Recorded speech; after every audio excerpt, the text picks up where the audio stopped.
श्री गोपाळ कृष्ण भगवान की जय।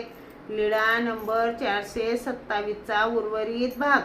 सर्वज्ञांनी महदायसाला परीसाचा दृष्टांत सांगितला। कोणा एका महात्म्याची आधारी परिसू होता। तो ब्राह्मणा एकाची या घरा वसतीसी जाय। दारी तिटत तिटत ऐसे पाणी पडत होते।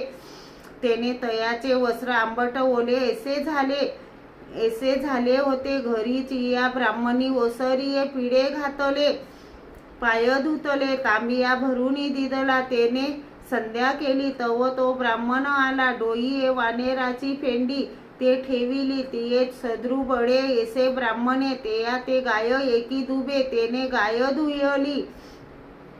धुयली। राडी याचे खिचटे रांधिले, लोणी याचा कवडा ताविला। मग तयासी ठावो केला, तथा दोघाही तो जेविला। तुटकी ऐसी बाजत, येवरी फाटकी ऐसी वाकड आथुरिली ते निजावया दिदली। तयाचे पाय धुतले, चोपडिले, इतोकिनी तो संतोषला। तुमची जेथुली लोखंडे हाती, तेतुकी बांधोनी आमची ये बाजे बुडी ठेवा। पाच फळ इडा कुराडी तुता बांधोनी, तयाची ये बाजे बुडी ठेविली। तो पाटेची उठिला, आधारी येचा परिसू काढिला। तेथ लावूनी आपण निघोनी गेला। तो ब्राह्मण उठिला, डोई लोखंडे ठेवूनी शेता घेऊनी गेला। वखरू जुतिला तव पास लवो लागली, नागरू जुतिला तव फाड लवो लागला। तू तेनी करुनी माती फेडी, तव माती न फिटे। इडेनु करुनी गवत घेऊ बैसला, तव गवत ने गवे। कुराडी करुनी झाडे फेडू आदरिली, तव कुराडी वाकली। ऐसा निदावला लोखंडे डोई ठेवूनी घरा घेऊनी आला। दारी लोखंडे घातली, मग म्हणितले पापिनी कोणासी बिडार दिदले।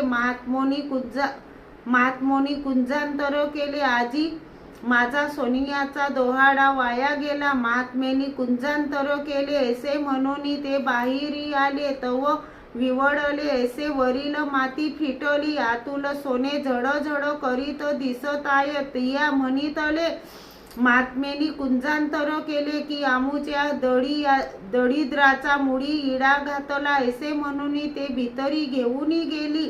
तसेच तुमच्या निमित्ताने तुमच्या आई बापाला जे पुण्यरूप फळ होईल ते काय ते जाणतात बाई। श्री गोपाळ कृष्ण भगवान की जय।